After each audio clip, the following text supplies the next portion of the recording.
Okay, let's just dive right in. We tend to think of our minds and our bodies as, two totally separate things. But what if we started looking at them as one single integrated system, like a personal operating system that you can actually learn to understand, manage, and, yeah, even optimize? That's exactly what we're going to break down today, how you can become the master programmer of your own well-being. Does this sound familiar at all?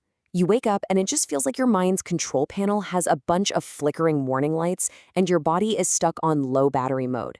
It's like you're dealing with constant error messages, brain fog, no energy, maybe even some weird physical glitches you just can't explain.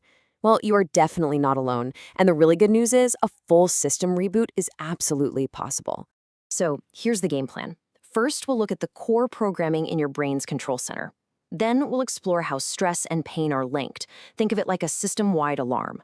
We'll get into what happens when the whole system just overloads, and then the good part, the actual tools you can use for your mind and your body. And we'll wrap up with how to build resilience, which is basically like installing your own personal antivirus software. All right, first up, the command center. We're talking about the part of your brain that really acts like the CEO of your entire operation. It's called the prefrontal cortex, and it's where all the most important programming for your life is written. So, what's the master software running this whole operation? Well, it's something called executive function. You can think of it as the suite of apps that lets you do pretty much everything, from planning your week to stopping yourself from procrastinating. When this software is running smoothly, you're able to organize, focus, and really move towards your goals. This is such a brilliant way to understand the two key parts of that executive function software. So you've got planning. That's the architect. The architect dreams up the grand blueprint for your goals. But a blueprint is pretty useless without the foreman, right? That's prioritization. The foreman looks at that big, complicated plan and says, okay, first things first. We have to pour the foundation before we even think about putting up walls. Together, they turn a huge project into small, doable steps. So how do you upgrade this crucial piece of software? Well, honestly, it starts with some really simple practical habits. Keeping a daily to-do list is non-negotiable. Using a calendar that you can actually see, like on your wall or your desk, keeps the important stuff right in front of you. And just taking a little time to map out your month, week, and day gives your inner architect and foreman the clear instructions they need to get the job done. Okay, so how does all this connect to your physical well-being? Well, a buggy operating system doesn't just make you less productive, it sends out these system-wide alerts. And that's your body's alarm system, the incredibly deep connection between stress and pain. And this is the key takeaway right here. Stress and pain are not two separate issues. Not at all. We now know that they share the exact same wiring and biological pathways in your brain. So when one of those pathways gets lit up, it often triggers the other one. This isn't just you thinking you're in pain, it is a physical, biological reality. This leads us to a really fascinating idea called the pain neuromatrix. It's basically a whole network of brain areas that all work together to produce the actual feeling of pain. But here's the wild part. Chronic stress can literally rewire this network. It can change the connections and make the entire system hypersensitive. What does that mean? It means your brain can start flagging non-painful signals as pain. That is a major system glitch. And when that system gets completely overloaded with stress, the problems don't just stay in your head. The software issues start causing real hardware problems. So let's look at the very real physical error messages that can pop up. And to see just how real this is, look at this number. About 1 in every 50 adults experiences something called nocturnal enuresis. It can be embarrassing to talk about for sure, but it is a crystal clear example of how a psychological stressor can show up as a physical problem. The link is it's undeniable. Medical sources all point to stress as a major trigger for all sorts of physical symptoms. This is especially true for something called secondary enuresis, which is when an adult who's been fine suddenly develops the issue right after a majorly stressful event or a trauma. It's a direct error message from an overloaded system.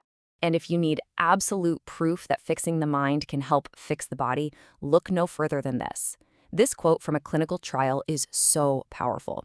It says that for patients with bladder pain syndrome, combining cognitive behavioral therapy, which is a psychological tool, with physical bladder treatment worked better than the physical treatment alone.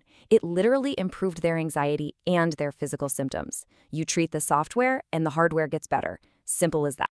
Okay, so if our system can get glitchy, how in the world do we fix it? Well, this is where we get to the solutions.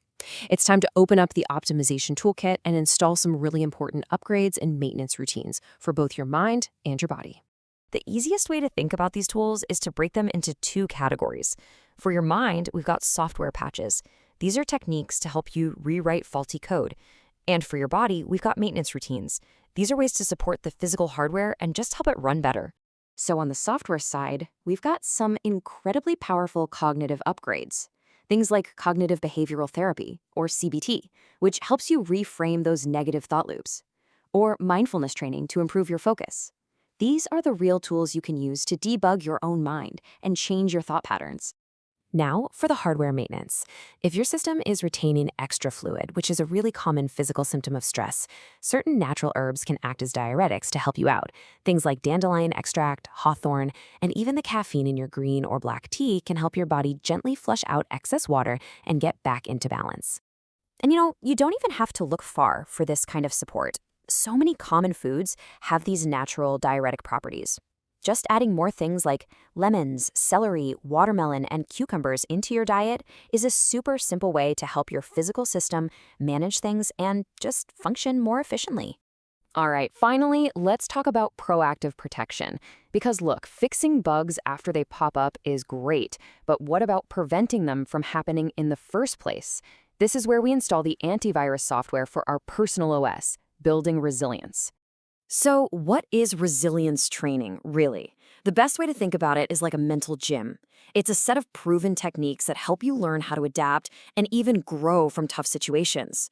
The goal isn't to become immune to stress. That's just impossible. It's all about learning how to bounce back stronger when life inevitably knocks you down. This is such a fantastic, practical example of resilience in action. So before a stressful event, you prepare, you learn about it, you make a plan. Then during the event, you focus on self-care. And remember, that's not selfish, it is absolutely essential. And at the same time, you stay connected with your people, your support system. This framework is something you can apply to pretty much any challenge. And as you start practicing these skills, you begin to build the key traits you see in really resilient people. They're flexible, they're curious, they focus on gratitude, they have high emotional intelligence, and they have that inner strength we call grit. The most important thing to remember is that these aren't things you're just born with. They are absolutely skills you can develop over time. So we've seen how the mind and body are this deeply interconnected operating system. We've looked at the control center, the internal alarm systems, and the toolkit you can use for upgrades. So the only real question left is, now that you know your personal OS is ready for an upgrade, what's your first step going to be?